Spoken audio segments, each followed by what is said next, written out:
Olá, Deus abençoe você. Você está ouvindo o nosso podcast diário Bíblia Inteira em um Ano. Leia a Bíblia Inteira comigo em um ano, comigo, Padre Adriano Zandoná. Hoje, episódio 142. Leremos 2 Samuel 24, 1 Crônicas 29 e o Salmo 30.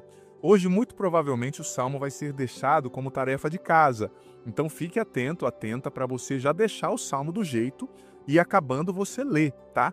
Eu deixo algumas tarefas de casa porque é importante você também aí manusear a Bíblia, ler, conhecer. E eu não quero, meu propósito desde o início é não fazer podcasts muito longos. Porque eu quero fazer uma coisa, uma vez que são 365 podcasts, que as pessoas consigam acompanhar, né, gente? Eu sei que todo mundo tem uma vida corrida. Então, o Salmo 30 hoje, muito possivelmente, vai ficar como tarefinha aí pra ti, tá bom? Olha, quero convidar você a escrever aqui nos comentários os seus pedidos de oração, suas intenções. O padre quer rezar por tudo isso. Também compartilhe esse vídeo com seus grupos de WhatsApp, manda para mais pessoas para rezarem conosco, põe aí no grupo da família, para ouvirem a palavra de Deus conosco. Isso é muito importante. Esteja aberto para tudo que Deus quer te ensinar, porque através da palavra Ele sempre nos ensina algo. Ouçamos com atenção. 2 Samuel capítulo 24. A cólera do Senhor se inflamou novamente contra Israel e excitou Davi contra eles, dizendo-lhe: Vai recensear Israel e Judá. Disse, pois, o rei a Joabe e aos chefes do exército que estavam com ele: Percorrei todas as tribos de Israel, desde Dan até Bersabeia, e recenseai o povo, de maneira que eu saiba o seu número. Joabe disse ao rei: Que o Senhor teu Deus multiplique o povo 100 vezes mais do que agora, aos olhos do rei, meu senhor. Mas que pretende o rei, meu senhor, com isso?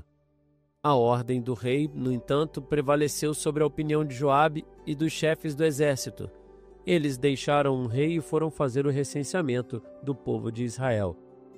Passaram o Jordão e começaram por Aroer e a cidade situada no meio do vale, indo em seguida por Gade até Jazer. Foram depois a Galaade e a terra dos Iteus, em Cádiz, e chegaram até Dan. Dali se dirigiram para Sidom. Atingiram a fortaleza de Tiro e passaram em todas as cidades dos heveus e dos cananeus, chegando até o Neguebe de Judá, em Bersabeia. Percorreram assim toda a terra e voltaram a Jerusalém a cabo de 9 meses e 20 dias. Joabe entregou ao rei o resultado do recenseamento do povo. Havia em Israel 800.000 homens de guerra que manejavam a espada, e em Judá 500.000 homens. Depois que foi recenseado o povo, Davi sentiu remorsos e disse ao Senhor: Cometi um grande pecado fazendo isso. Mas agora apagai, ó Senhor, a culpa de vosso servo, porque procedi neciamente. Levantando-se Davi no dia seguinte, a palavra do Senhor foi dirigida ao profeta Gade, o vidente de Davi, nestes termos: Vai dizer a Davi: Assim fala o Senhor. Proponho-te 3 alternativas. Escolhe uma delas e eu a farei acontecer. Gade veio a Davi e referiu-lhe estas palavras, ajuntando: Preferes que venham sobre a tua terra 7 anos de fome, ou que fujas durante 3 meses diante de teus inimigos que te perseguirão, ou que a peste assole a sua terra durante 3 dias? Reflete, pois, e vê o que devo responder a quem me enviou. Davi respondeu a Gade: Estou em grande angústia. É melhor cairmos nas mãos do Senhor, cuja misericórdia é grande, do que cair nas mãos dos homens. E Davi escolheu a peste.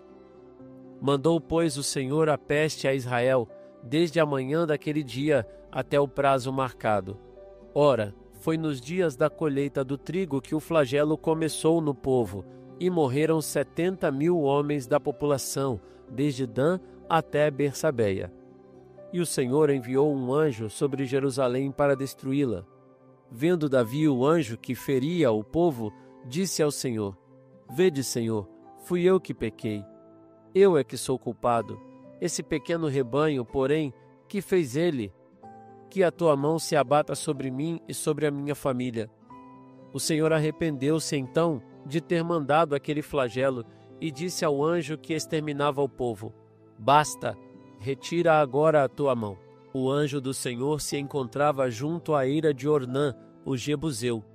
Gade veio ter com Davi naquele dia e disse-lhe: Sobe e levanta um altar ao Senhor na eira de Ornã, o Jebuseu. Davi subiu segundo a palavra de Gade, intérprete da ordem do Senhor. Ornã, que estava debulhando trigo, viu aproximar-se dele o rei com a sua comitiva. Adiantou-se e prostrou-se por terra diante do rei, dizendo: Porque vem o rei, meu senhor, à casa de seu servo, para comprar a tua eira, disse Davi, e aqui construir um altar ao Senhor, a fim de que o flagelo cesse de devorar o povo. Ornã disse a Davi: Tome-a, pois, o meu senhor e rei, e faça o que lhe parecer bom. Aqui tem os bois para o holocausto, e o carro, e o jugo dos bois para a lenha. O servo de meu senhor e rei dá-lhe tudo. E Ornã juntou: Que o Senhor teu Deus te seja propício. Não assim, disse o rei, mas te pagarei o teu justo valor. Não oferecerei ao Senhor meu Deus holocaustos que não me tenham custado nada. E Davi comprou a eira e os bois por 50 siclos de prata. Levantou ali um altar ao Senhor e ofereceu sobre ele holocaustos e sacrifícios pacíficos. O Senhor compadeceu-se da terra e cessou o flagelo que assolava Israel.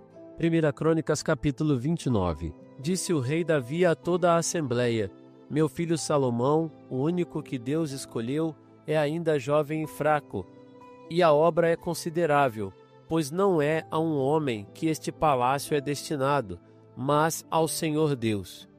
Empenhei todos os meus esforços em preparar para a casa de meu Deus ouro para os objetos de ouro, prata para os objetos de prata, bronze para os objetos de bronze, ferro para os objetos de ferro, madeira para os objetos de madeira, pedras de ônix e pedras de engaste, pedras preciosas de diversas cores, todas as espécies de pedras preciosas e mármore em grande quantidade. Ademais, o ouro e a prata que possuo como propriedade minha, dou-os por amor para a casa de meu Deus, além de tudo que preparei para o santuário. 3.000 talentos de ouro, ouro de Ofir, e 7.000 talentos de fina prata para revestir as paredes das salas. Quanto ao ouro, para a ourivesaria, prata para a prataria e para todo o trabalho dos artífices, quem quer, ainda hoje, oferecer espontaneamente donativos ao Senhor. Os chefes das famílias, os chefes das tribos de Israel, os chefes de milhares e de centenas, assim como os intendentes do rei, fizeram donativos voluntários. Deram para o serviço do templo 5.000 talentos de ouro, 10.000 dáricos, 10.000 talentos de prata, 18.000 talentos de bronze e 100.000 talentos de ferro. Aqueles que possuíam pedras preciosas, doava-as para o tesouro da casa de Deus, em mãos de Jaiel, o gersonita. O povo se alegrava com suas oferendas voluntárias, pois era de coração generoso que as faziam ao Senhor. E o próprio rei Davi sentiu uma grande alegria. Davi bendisse ao Senhor em presença de toda a assembleia. Sede bendito para todos sempre, Senhor, Deus de nosso Pai Israel. A vós, Senhor, a grandeza, o poder, a honra, a majestade e a glória, porque tudo o que está no céu e na terra vos pertence. A vós, Senhor, a realeza, porque sois soberanamente elevado acima de todas as coisas. É de vós que vem a riqueza e a glória. Sois vós o Senhor de todas as coisas. É em vossa mão que residem a força e o poder, e é vossa mão que tem o poder de dar a todas as coisas a grandeza e solidez. Agora, ó nosso Deus, nós vos louvamos e celebramos vosso nome glorioso. Quem sou eu e quem é meu povo, para que possamos fazer-vos voluntariamente estas oferendas? Tudo vem de vós, e não oferecemos senão o que temos recebido de vossa mão. Diante de vós, não passamos de estrangeiros e peregrinos, como todos os nossos pais. Nossos dias na terra são como a sombra, sem que haja esperança. Senhor nosso Deus, todas as riquezas que preparamos para construir uma casa ao vosso santo nome, é de vossa mão que elas vêm e a vós pertencem. Eu sei, meu Deus, que prescrutais os corações e amais a retidão. Por isso, é na retidão e espontaneidade de meu coração que vos ofereço tudo isso, e é com alegria que vejo agora vosso povo aqui presente fazer-vos suas oferendas voluntárias. Senhor, Deus de Abraão, de Isaac e de Israel, nossos pais, guardai para sempre no coração de vosso povo estas disposições e sentimentos e dirigi seu coração para vós. A meu filho Salomão, dai um coração íntegro para observar vossos mandamentos, vossos preceitos e vossas leis, para pô-los todos em prática e para construir este edifício do qual fiz os preparativos. Depois disse Davi a toda a assembleia: Bendizei ao Senhor nosso Deus. E toda a assembleia bendisse ao Senhor, o Deus de seus pais, inclinando-se e prostrando-se diante do Senhor e diante do rei. No dia seguinte, imolaram as vítimas ao Senhor e ofereceram em holocausto 1000 touros, 1000 carneiros e 1000 cordeiros, com as libações ordinárias e outros sacrifícios em grande quantidade por todo o Israel. Nesse dia comeram e beberam diante do Senhor com grande alegria. Pela segunda vez, Salomão, filho de Davi, foi proclamado rei e ungido como chefe diante do Senhor. Ungiram também Sadoc como sumo sacerdote. Salomão tomou posse do trono do Senhor como rei no lugar de Davi, seu pai. Prosperou e todo o Israel lhe obedeceu. Todos os chefes e heróis, e mesmo todos os filhos do rei Davi, sujeitaram-se ao rei Salomão. O Senhor elevou ao mais alto grau a grandeza de Salomão, à vista de todo o Israel, e deu a seu reino tal esplendor que nenhum rei de Israel jamais possuíra antes dele. Davi, filho de Jessé, tinha reinado sobre todo o Israel. A duração de seu reinado sobre Israel foi de 40 anos, 7 anos em Hebrom e 33 anos em Jerusalém. Faleceu numa feliz velhice, carregado de dias, de riquezas e de glória. Seu filho Salomão sucedeu-lhe no trono. Os feitos do rei Davi, dos primeiros aos últimos, estão relatados no livro de Samuel, o vidente, no livro do profeta Natã e no livro de Gad, o vidente. Com todo o seu reino e todos os seus feitos e as vicissitudes pelas quais passou, assim como Israel e todos os reinos das terras vizinhas. Obrigado, Senhor, por esses 2 capítulos fantásticos, através dos quais o Senhor fala tanto conosco. Dá-nos a graça de sermos humildes, Senhor, de aprendermos com o Senhor, de voltarmos o nosso coração para Ti em toda e qualquer situação. Que nós não pequemos contra o Senhor por orgulho, por vaidade, por querermos fazer somente do nosso jeito e termos a nossa autossuficiência, o nosso poder, a nossa liberdade tirânica que te exclui da nossa vida. Não nos deixe cair nesse pecado, mas nos faz dependentes de Ti, nos faz voltados totalmente para Ti. Amém. Glória ao Pai, ao Filho e ao Espírito Santo, como era no princípio, agora e sempre. Amém. Veja bem, filho, filha, eu já disse que o Salmo 30, ele vai ficar como tarefinha, então já fica aí preparado para ler o Salmo acabando aqui. Gente, nós vimos aqui, no livro, nós vemos, aliás, que lá no livro de Números, Deus tinha já mostrado como que um censo deveria ser feito para salvar o povo. Mas aqui, Davi, ele pecou por quê? Porque ele fez um censo para garantir que o povo era dele, entendeu? Que o povo era dele, ele queria saber quanto que tinha, para saber quantos guerreiros ele tinha, para saber quanto imposto ele ia a receber. Isso era um pecado de desconfiança, porque ao invés de confiar em Deus, que daria vitória e prosperidade a Israel, ele confiou somente nos números, na força militar. A contagem do povo naquela época, gente, era uma forma de arrogância, um sinal de que ele estava a se gloriar na sua própria capacidade de governar, ao invés de reconhecer a provisão divina e ser dependente de Deus, né? Esse pecado revelou uma desconfiança em Deus, né? Que Deus tinha prometido, que ia garantir uma prosperidade, né? Uma descendência para Israel e uma prosperidade também. Foi um sinal de arrogância e de autoconfiança e foi também ele contrariou a lei fazendo isso, né? Porque o censo era proibido, pois a confiança na força militar somente, né? Nos seus atributos, etc., era visto como um afastamento da fé em Deus, né? E essa contagem do povo, esse censo, resultou numa praga que afetou Israel, né? Mostrando o castigo de Deus ali naquela circunstância pela falta de confiança de Davi, não é? Eu sei que às vezes por nosso contexto de hoje é difícil entender, né? Mas isso no contexto da época, sabe que tem coisas que a gente faz que talvez o seu neto não vai entender, mas que na sua época era comum e era compreensível e era uma lei que tinha, ainda que não fosse uma lei escrita, né? Então é mais ou menos isso, né? E o Senhor se enfureceu com Davi por isso, por mostrar essa falta de confiança, porque Deus tinha mostrado muitas vezes, né? Muitas vezes que Deus estava com Davi, Deus tinha mostrado muitas vezes, sabe, que Deus daria a vitória. E Deus deu a vitória a Israel, gente. Muitas vezes Israel estando com 300 homens lutando contra 22 mil, como no caso de Gideão, né? Em tantas outras circunstâncias. Mas Davi, graças a Deus, reconheceu o seu pecado, né?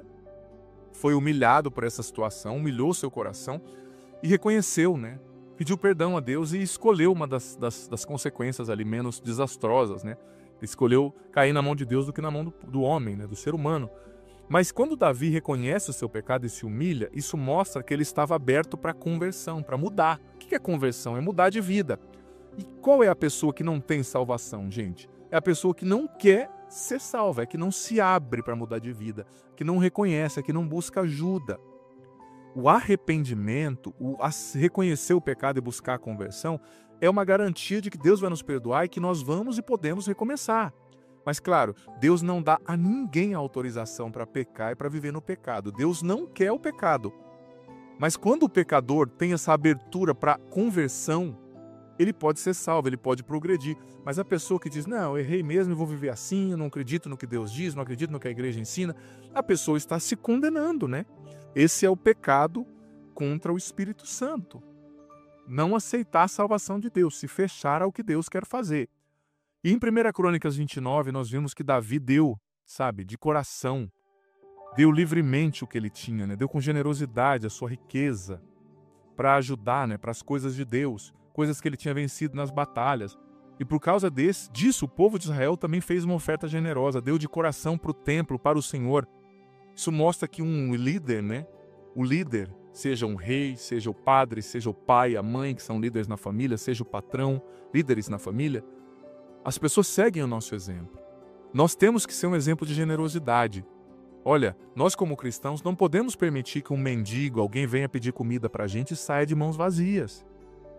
Vou ser bem sincero, eu costumo deixar na minha carteira sempre os trocados que é do pobre. Se alguém vem me pedir, claro, se eu vejo que é uma pessoa drogada, eu não vou dar droga, não vou dar dinheiro, mas eu posso comprar uma marmita. E aqui na Cachoeira Paulista tem um restaurante que eu já tenho um WhatsApp. Eu já falo pra pessoa, vai lá, manda o WhatsApp lá pro dono do restaurante, que é meu amigo, e a pessoa come lá, entendeu? Porque drogado também come, né? Então a gente tem que dar esse exemplo de generosidade. E a gente viu também que a generosidade do povo trouxe alegria para Davi, né? Que coisa linda. E a nossa generosidade traz alegria a Deus, né? Mas como diz a segunda carta de São Paulo aos Coríntios, nós precisamos ser generosos e doar de coração aberto, sem, sabe, ressentimento. Seja generoso com as suas posses, ajude a igreja, ajude a Canção Nova, ajude os consagrados, ajude os pobres, ajude as obras de Deus.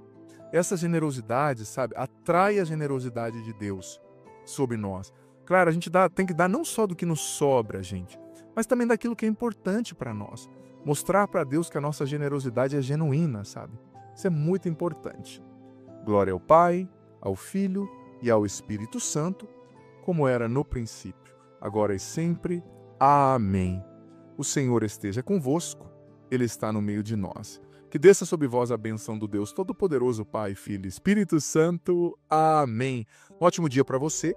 Não deixa de compartilhar esse vídeo, assim também você está sendo generoso e ajudando muita gente. Que bom ter você aqui nesse podcast diário. Leia a Bíblia comigo em um ano, a Bíblia inteira. Você é convidado a viver essa aventura de conhecer a Sagrada Escritura. Se você está chegando hoje, você pode começar a partir daqui. A partir de hoje, vai acompanhando a cada dia e você vai depois ouvindo os episódios anteriores.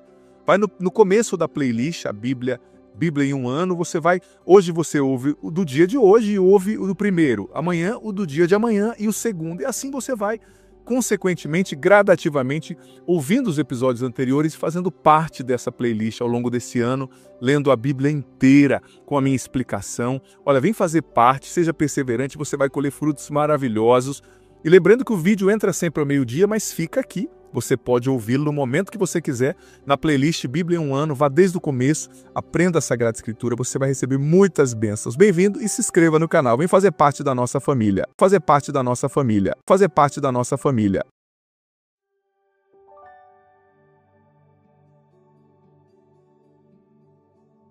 Olá, Deus abençoe você. Episódio 103 do nosso podcast diário Bíblia em um ano. Sou eu, Padre Adriano Zandoná. Que bom ter a sua presença, ter a sua sintonia.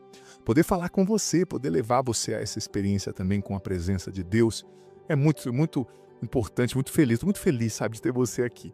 Olha, quero convidar você a fazer parte do canal. Se você ainda não é inscrito, vem se inscrever, vem fazer parte da nossa família. Eu posto todos os dias a homilia. Tem também o texto todos os dias às 6 da tarde. Tem os meus clipes, as minhas músicas. Tem muita coisa boa aqui para você. Hoje nós leremos João, capítulo 13 ao 15. João, do 13 ao 15. Guia de leitura complementar, Provérbios, capítulo 6, versículo do 6 ao 11. Ouçamos com atenção. Evangelho de São João, capítulo 13. Antes da festa da Páscoa, sabendo Jesus que chegara a sua hora de passar desse mundo ao Pai, como amasse os seus que estavam no mundo, até o extremo os amou.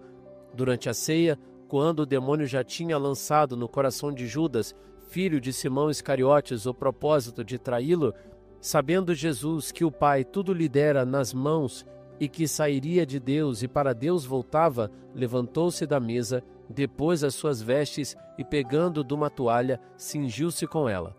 Em seguida, deitou água numa bacia e começou a lavar os pés dos discípulos e a enxugá-los com a toalha com que estava cingido. Chegou a Simão Pedro, mas Pedro lhe disse: Senhor, queres lavar-me os pés? Respondeu-lhe Jesus: O que faço não compreendes agora, mas irás compreendê-lo em breve.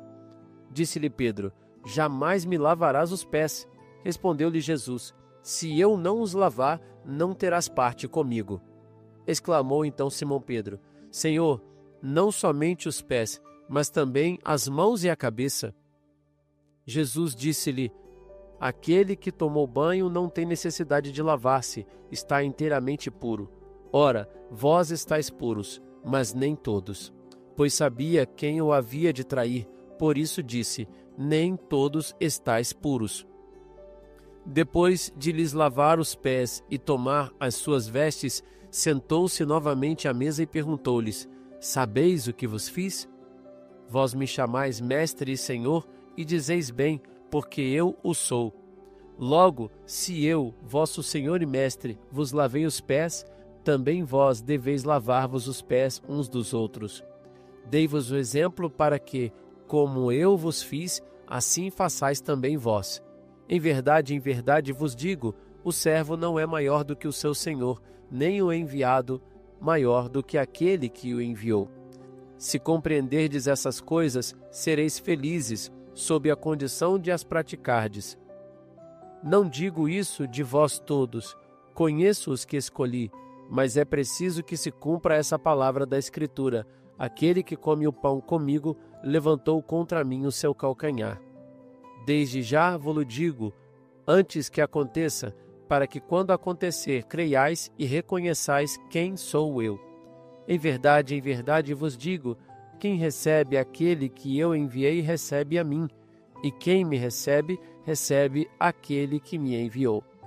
Dito isto, Jesus ficou perturbado em seu espírito e declarou abertamente: em verdade eu vos digo, um de vós há de me trair. Os discípulos olhavam uns para os outros sem saber de quem falava.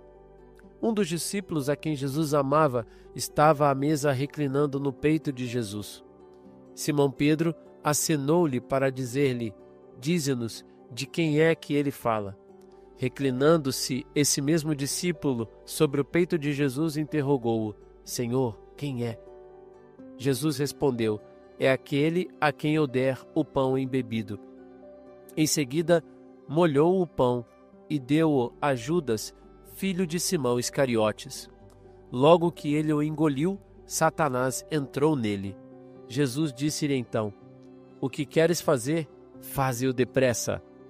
Mas ninguém dos que estavam à mesa soube por que motivo lhe dissera. Pois, como Judas tinha a bolsa, pensavam alguns que Jesus lhe falava: compra aquilo de que temos necessidade para a festa, ou dá alguma coisa aos pobres. Tendo Judas recebido o bocado de pão, apressou-se em sair. Era noite. Logo que Judas saiu, Jesus disse: agora é glorificado o Filho do Homem, e Deus é glorificado nele. Se Deus foi glorificado nele, também Deus o glorificará em si mesmo, e o glorificará em breve. Filhinhos meus, por um pouco apenas ainda estou convosco. Vós me haveis de procurar, mas como disse aos judeus, também vos digo agora a vós: para onde eu vou, vós não podeis ir. Dou-vos um novo mandamento: amai-vos uns aos outros. Como eu vos tenho amado, assim também vós deveis amar-vos uns aos outros. Nisso todos conhecerão que sois meus discípulos, se vos amardes uns aos outros. Perguntou-lhe Simão Pedro: Senhor, para onde vais? Jesus respondeu-lhe: para onde vou, não podes seguir-me agora, mas tu seguirás mais tarde. Pedro tornou a perguntar: Senhor, por que te não posso seguir agora? Darei a minha vida por ti. Jesus respondeu-lhe: darás a tua vida por mim?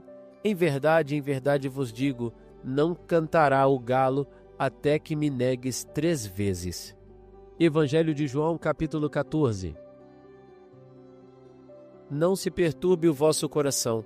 Credes em Deus? Crede também em mim.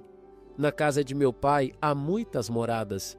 Não fora assim, e eu vos teria dito, pois vou preparar-vos um lugar. Depois de ir e vos preparar um lugar, voltarei e vos tomarei comigo, para que, onde eu estou, também vós estejais. E vós conheceis o caminho para ir aonde vou. Disse-lhe Tomé: Senhor, não sabemos para onde vais. Como podemos conhecer o caminho? Jesus lhe respondeu: Eu sou o caminho, a verdade e a vida. Ninguém vem ao Pai senão por mim. Se me conhecesseis, também certamente conheceríeis meu Pai. Desde agora já o conheceis, pois o tendes visto. Disse-lhes Filipe: Senhor, mostra-nos o Pai, e isso nos basta. Jesus respondeu: Há quanto tempo que estou convosco e não me conheceste, Filipe? Aquele que me viu, viu também o Pai. Como, pois, dizes, mostra-nos o Pai?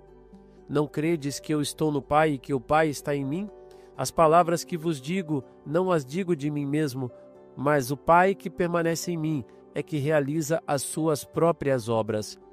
Crede-me, estou no Pai e o Pai em mim. Crede-o ao menos por causa destas obras. Em verdade vos digo, aquele que crê em mim fará também as obras que eu faço, e fará ainda maiores do que estas, porque vou para junto do Pai.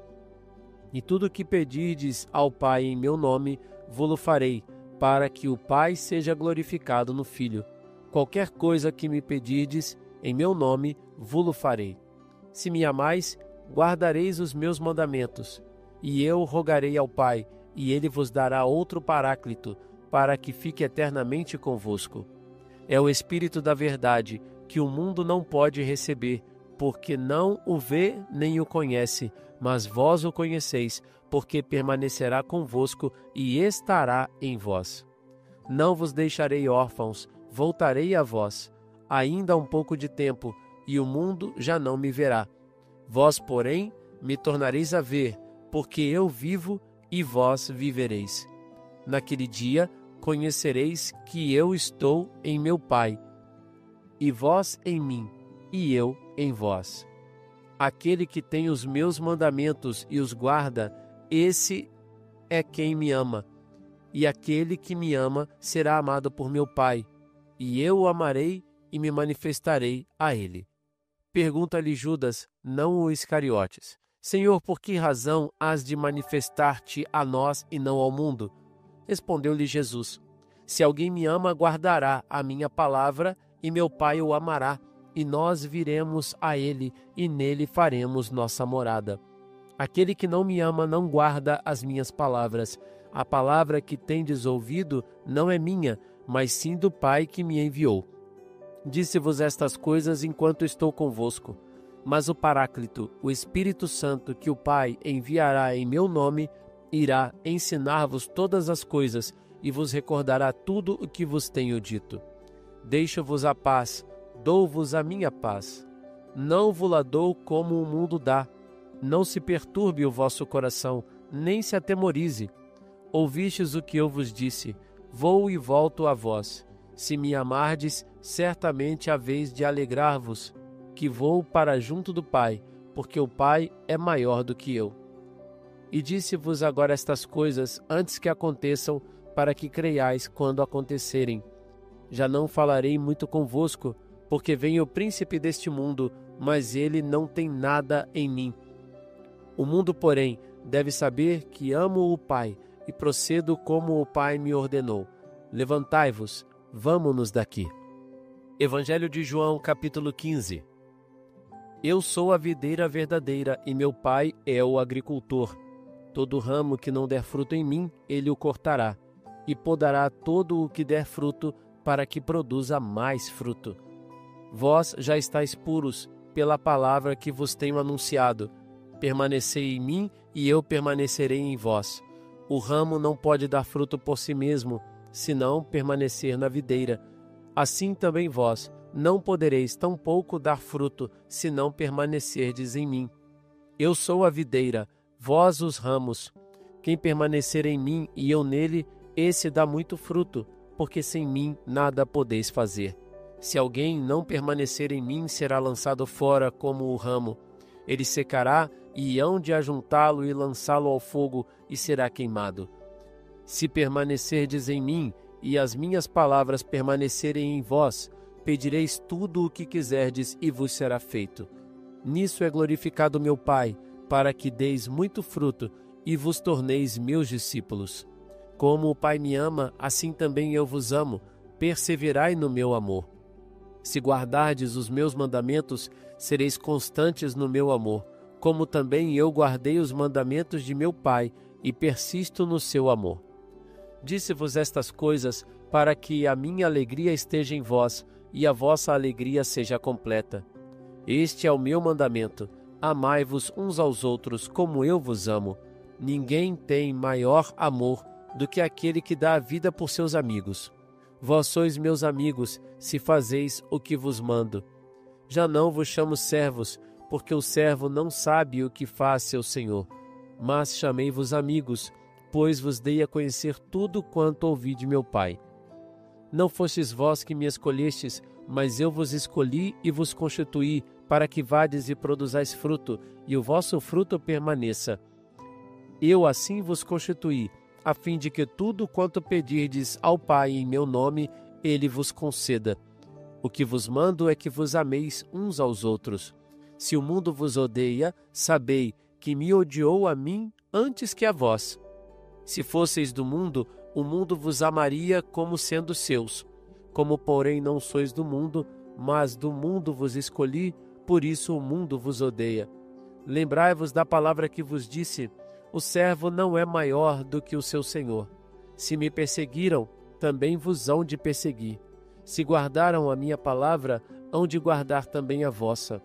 Mas vos farão tudo isso por causa do meu nome, porque não conhecem aquele que me enviou.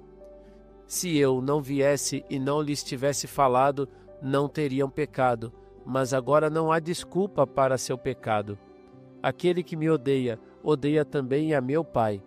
Se eu não tivesse feito entre eles obras como nenhum outro fez, não teriam pecado, mas agora as viram e odiaram a mim e a meu Pai. Mas foi para que se cumpra a palavra que está escrita na sua lei: odiaram-me sem motivo. Quando vier o Paráclito, que vos enviarei da parte do Pai, o Espírito da verdade, que procede do Pai, ele dará testemunho de mim.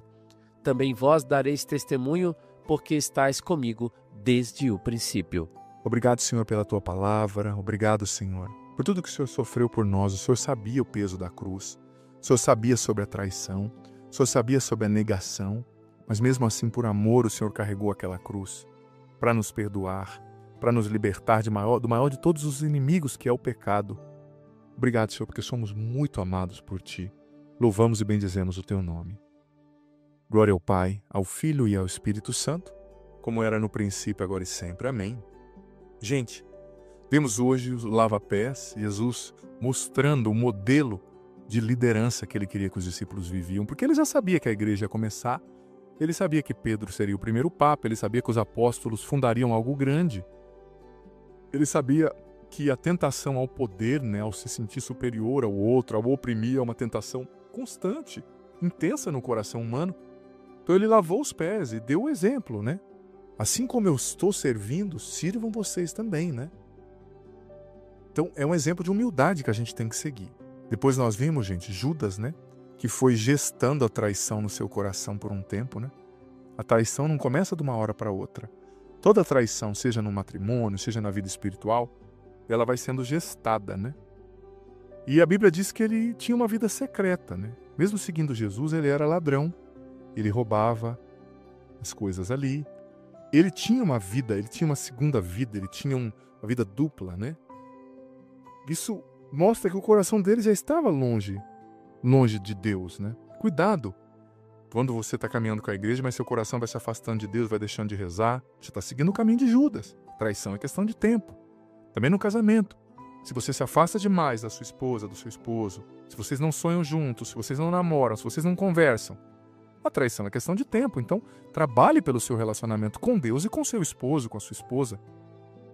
A gente vê também, Jesus dizendo para Pedro, que ele era mais fraco do que ele achava.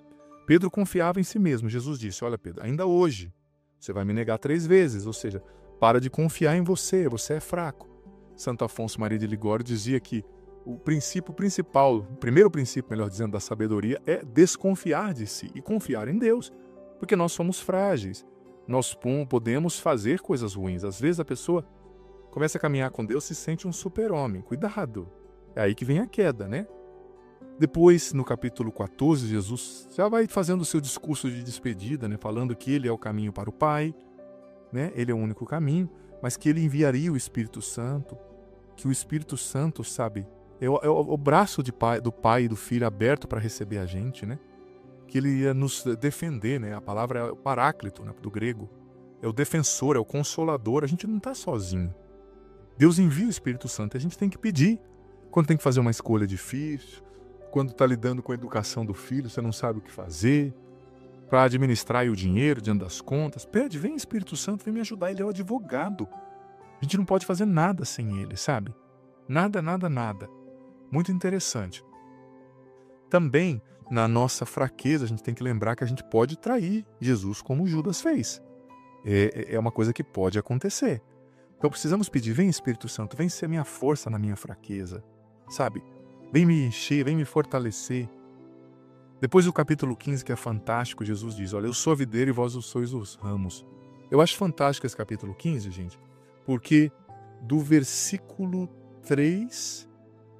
4 até o versículo 11, Jesus fala 10 vezes, se eu não me engano, ou 9 vezes a palavra permanecei, Permanecer, do grego menó. Ou seja, permaneça em mim que eu permanecerei convosco. Permaneça em mim e o que vocês pedirem vos será dado. Permaneça em mim, a vossa alegria será completa. Ou seja, qual que é o segredo da felicidade? Qual que é o segredo para ter as orações ouvidas? Qual que é o segredo para ter uma alegria plena? Uma alegria plena é, permanecer em Deus. O que é permanecer em Deus? É permanecer na oração, é permanecer buscando confissão, é permanecer indo à missa, é permanecer rezando, é permanecer lutando para viver a palavra, perdoando, amando, é permanecer fazendo bem, é permanecer lutando para ser como Jesus, é permanecer lutando para honrar seu matrimônio, para honrar meu sacerdócio, para honrar nossa vocação. Temos fraquezas, óbvio, somos limitados, somos, mas lutemos, caiu, levanta, busque ajuda e não se permita ficar no chão, não permita que o seu pior domine você. Ao contrário, dê o seu melhor para ser o melhor cristão que você puder ser, para ser a melhor mãe, o melhor pai, o melhor esposo que você quiser ser, puder ser, né? Sabe, isso é muito, muito importante. Vamos ler juntos agora a leitura complementar Provérbios 6, do 6 a 11. Importância de não sermos preguiçosos, viu, gente? Vai ao preguiçoso ter com a formiga, observa teu proceder e torna-te sábio. Ela não tem chefe, nem inspetor, nem mestre. Prepara no verão sua provisão e apanha no tempo da ceifa sua comida. Até quando, ó preguiçoso, dormirás? Quando te levantarás de teu sono? Um pouco para dormir, outro pouco para dormitar, um pouco para cruzar as mãos no seu leito. E a indigência virá sobre ti como um ladrão, a pobreza como um homem armado. Olha só, lutemos para sermos diligentes e não preguiçosos. Muito importante. O Senhor esteja convosco, Ele está no meio de nós, que desça sobre vós a bênção do Deus Todo-Poderoso, Pai, Filho e Espírito Santo. Amém. Que bom ter você aqui nesse podcast diário. Leia a Bíblia comigo em um ano, a Bíblia inteira. Você é convidado a viver essa aventura de conhecer a Sagrada Escritura. Se você está chegando hoje, você pode começar a partir daqui. A partir de hoje, vai acompanhando a cada dia e você vai depois ouvindo os episódios anteriores. Vai no começo da playlist, a Bíblia em um ano, hoje você ouve o do dia de hoje e ouve o do primeiro, amanhã o do dia de amanhã e o segundo, e assim você vai, consequentemente, gradativamente, ouvindo os episódios anteriores e fazendo parte dessa playlist ao longo desse ano, lendo a Bíblia inteira, com a minha explicação. Olha, vem fazer parte, seja perseverante, você vai colher frutos maravilhosos. E lembrando que o vídeo entra sempre ao meio-dia, mas fica aqui. Você pode ouvi-lo no momento que você quiser, na playlist Bíblia em um ano, vá desde o começo, aprenda a Sagrada Escritura, você vai receber muitas bênçãos. Bem-vindo e se inscreva no canal, vem fazer parte.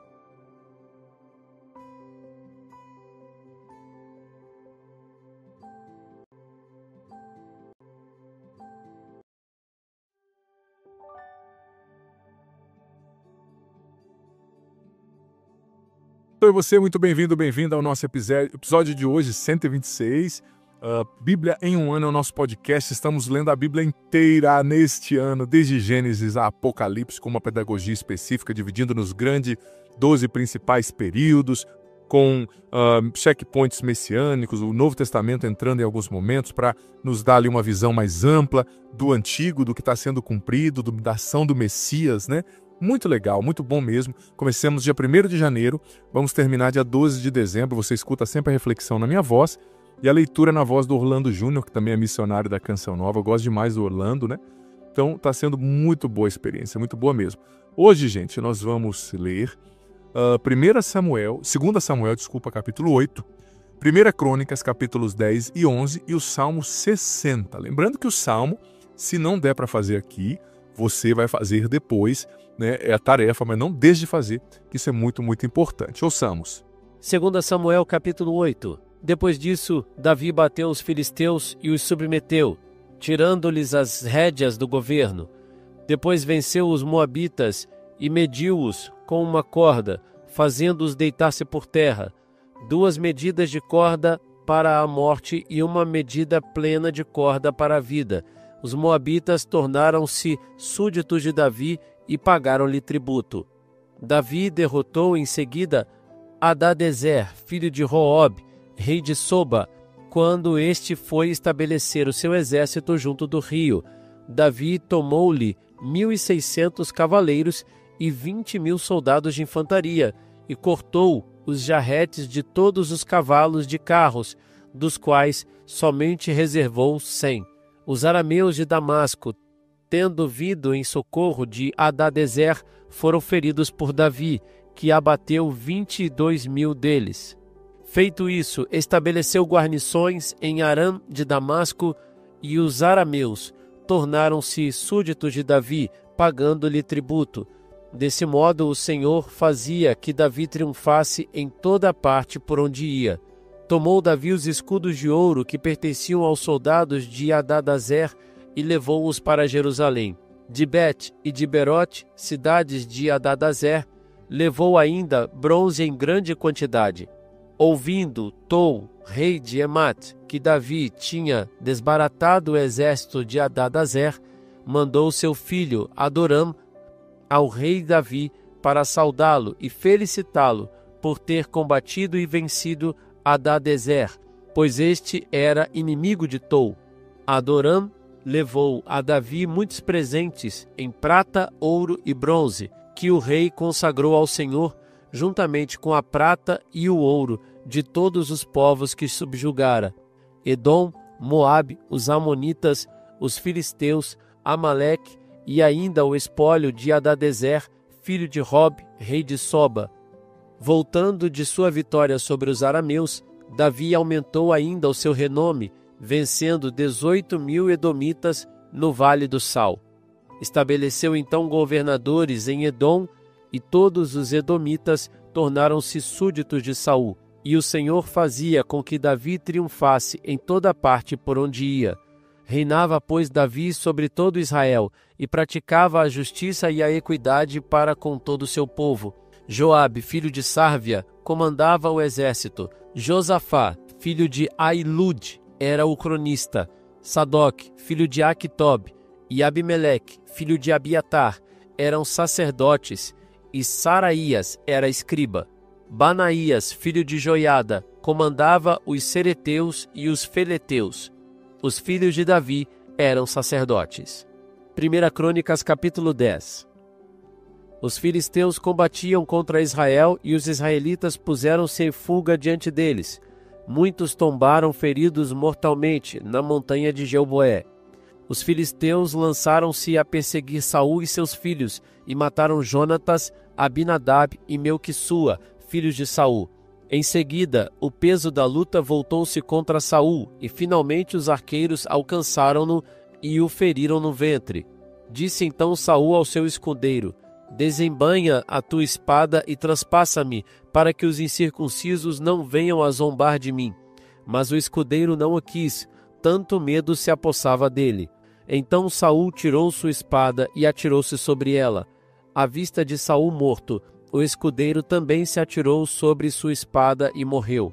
Assim morreram Saul e seus 3 filhos. Toda a sua casa pereceu ao mesmo tempo. Todos os israelitas que estavam na planície, vendo que os filhos de Israel recuavam e que Saul e seus filhos estavam mortos, abandonaram suas cidades e fugiram. Vieram os filisteus e estabeleceram-se nelas. No dia seguinte, os filisteus, vindos para despojar os mortos, encontraram Saul e seus filhos estendidos na montanha de Gilboé.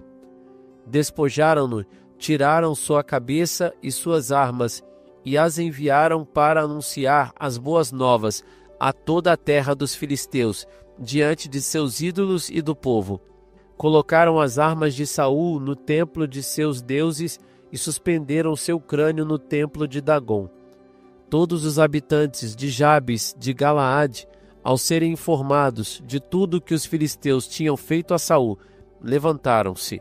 Todos os homens valentes tomaram o corpo de Saul e os corpos de seus filhos e os transportaram para Jabes.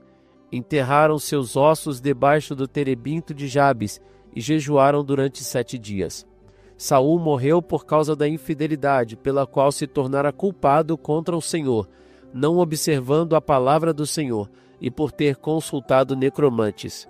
Não consultou o Senhor, por isso o Senhor o fez morrer, transferindo assim a realeza para Davi, filho de Jessé. 1 Crônicas, capítulo 11. Todo Israel foi ter com Davi em Hebrom. Disseram-lhe: Vê, nós somos teus ossos e tua carne. Já antes, quando Saul era rei, eras tu que conduzias os destinos de Israel. O Senhor teu Deus te disse: És tu que apacentarás Israel, meu povo, e serás tu o chefe de Israel, meu povo. Assim todos os anciãos de Israel vieram para junto do rei em Hebrom, e Davi concluiu um pacto com eles em Hebrom diante do Senhor.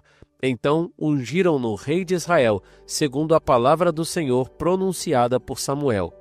Davi foi com todo Israel contra Jerusalém, chamada então Jebus, onde estavam os jebuseus, habitantes da terra. Os jebuseus disseram a Davi: aqui não entrarás. Mas Davi se apoderou da fortaleza de Sião, que se tornou a cidade de Davi.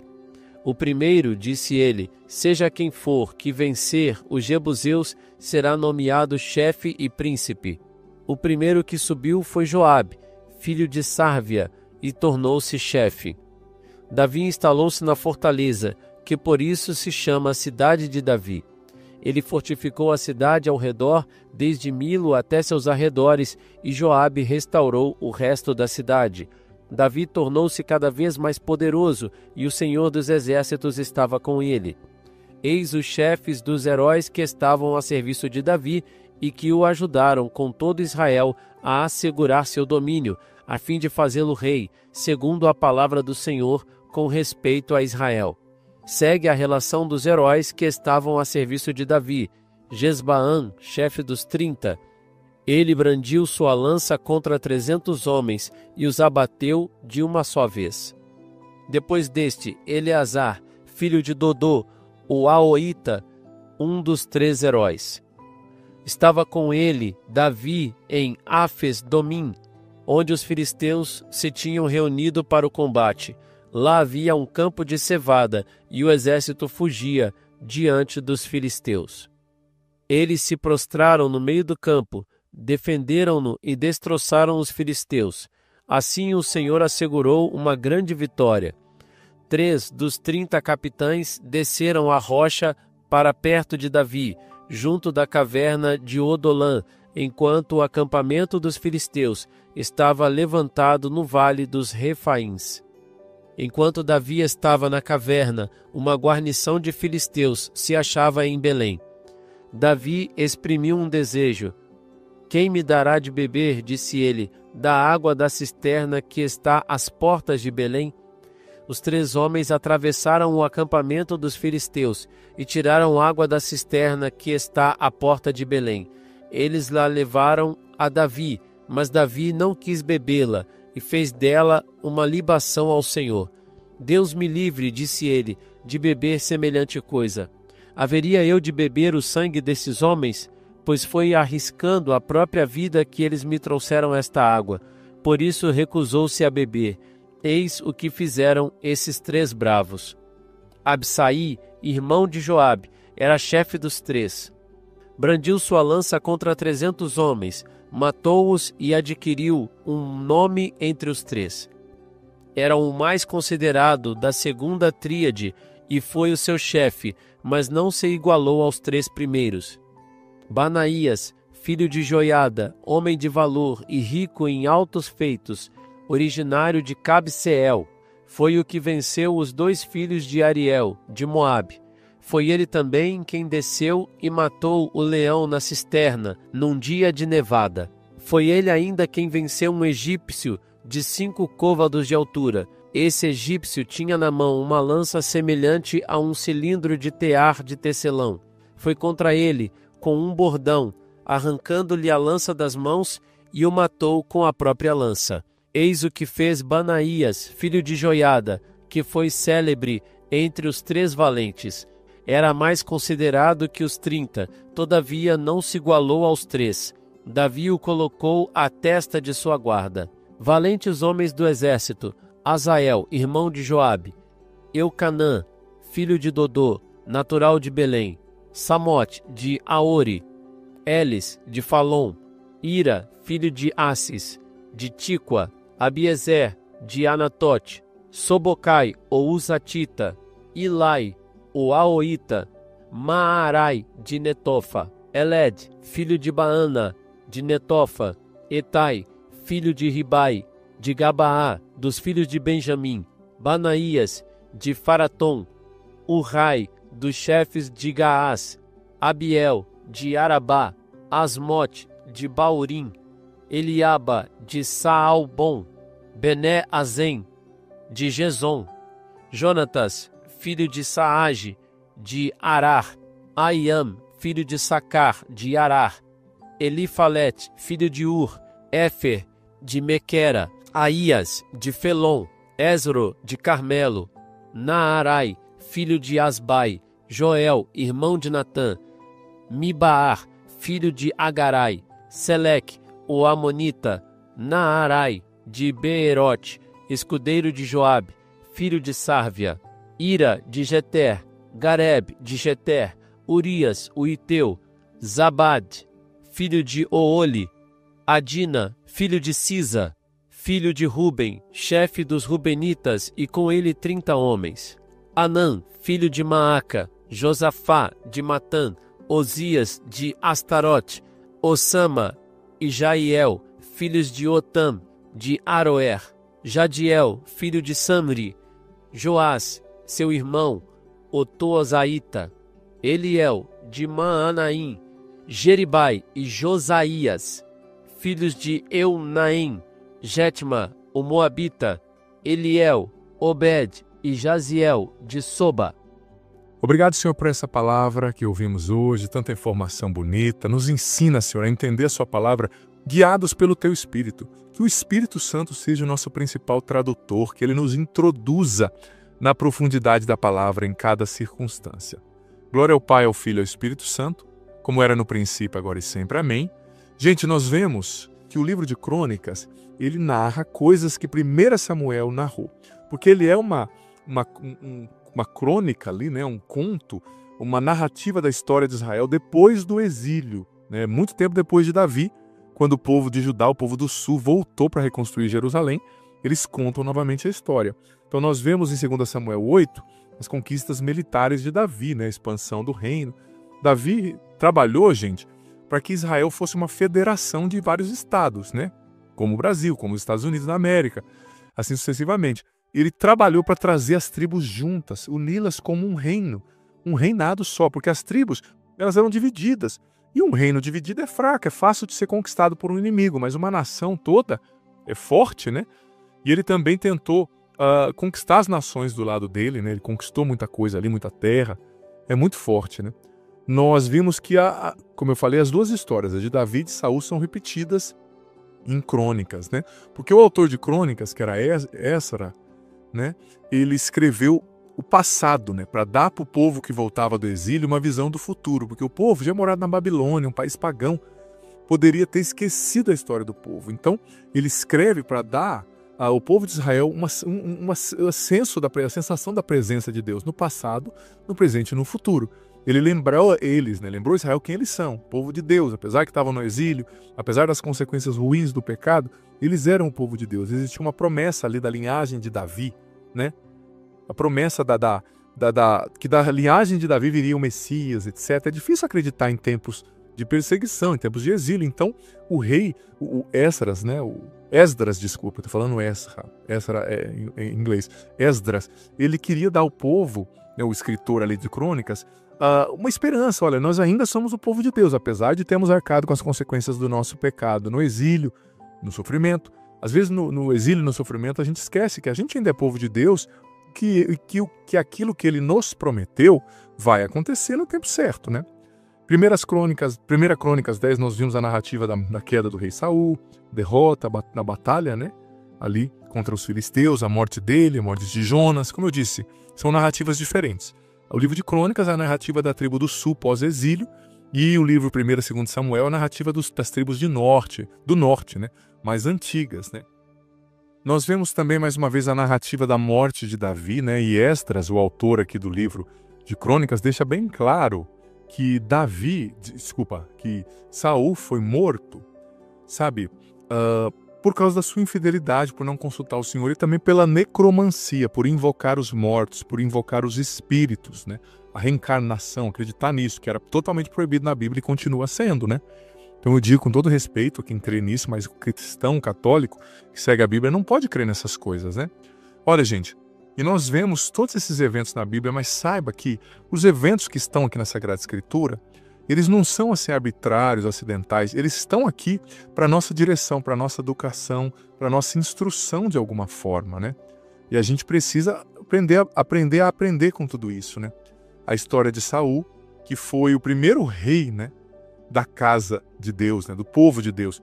Mas os estudiosos dizem que Saul era muito vaidoso e muito egoísta, né? Ele começou a ganhar um nome para si e esqueceu-se de Deus. E começou a agir para agradar os outros. Ele não tinha humildade, ele não tinha firmeza. E humildade é uma das virtudes que mais agradam a Deus. O depender dele, o buscar guia, direção nele, o confiar em Deus, sabe? Isso é muito importante mesmo. Então nós estamos no período dos reis, né? Mergulhando mesmo na história desses homens de Deus, de Davi, de Saul, de tudo que aconteceu. E você vê, Saul cometeu o erro, o pecado, mas toda a sua família pereceu com ele, né, gente? Então, cuidado, os erros que a gente comete, eles têm repercussão também na vida de quem depende de nós, de quem vive conosco. E nós vimos também os 2 livros falando das grandes conquistas de Davi, né? Ele foi fiel, ele esperou em Deus, ele rezou, e Deus, depois de muita luta, concretizou, né, suas promessas a Davi. Rezemos juntos, na vida de Davi, rezemos juntos o Salmo 60. Ao mestre do canto, com instrumentos de corda, de Davi. Ouve, ó Deus, o meu clamor, atendei a minha oração. Dos confins da terra eu clamo a vós, quando me desfalece o coração. A vez de me levar sob um rochedo e me dar descanso, porque vós sois o meu refúgio, uma torre forte contra o inimigo. Habite eu sempre em vosso tabernáculo e me abrigue à sombra de vossas asas. Pois vós, ó meu Deus, ouvistes os meus votos e deste-me a recompensa dos que temem vosso nome. Acrescentai dias aos dias do rei, que os seus anos atinjam muitas gerações. Reine ele na presença de Deus eternamente, e dá-lhe por salvaguarda a vossa graça e fidelidade. Assim cantarei sempre o vosso nome, e cumprirei todos os dias os meus votos. O Senhor esteja convosco, Ele está no meio de nós. Que desça sobre vós a bênção do Deus Todo-Poderoso, Pai, Filho e Espírito Santo. Amém. Compartilhe esse vídeo, por favor, com no mínimo mais 3 pessoas. Chama mais gente para vir fazer a Bíblia em um ano conosco, gente, porque a palavra de Deus, o conhecimento da palavra, realmente transforma o nosso coração. Deus abençoe. Que bom ter você aqui nesse podcast diário. Leia a Bíblia comigo em um ano, a Bíblia inteira. Você é convidado a viver essa aventura de conhecer a Sagrada Escritura. Se você está chegando hoje, você pode começar a partir daqui. A partir de hoje, vai acompanhando a cada dia e você vai depois ouvindo os episódios anteriores. Vai no começo da playlist, a Bíblia em um ano, hoje você ouve o do dia de hoje e ouve o do primeiro, amanhã o do dia de amanhã e o segundo, e assim você vai, consequentemente, gradativamente, ouvindo os episódios anteriores e fazendo parte dessa playlist ao longo desse ano, lendo a Bíblia inteira com a minha explicação. Olha, vem fazer parte, seja perseverante, você vai colher frutos maravilhosos. E lembrando que o vídeo entra sempre ao meio-dia, mas fica aqui. Você pode ouvi-lo no momento que você quiser, na playlist Bíblia em um ano. Vá desde o começo, aprenda a Sagrada Escritura, você vai receber muitas bênçãos. Bem-vindo e se inscreva no canal. Vem fazer parte da nossa família. Fazer parte da nossa família. Fazer parte da nossa família.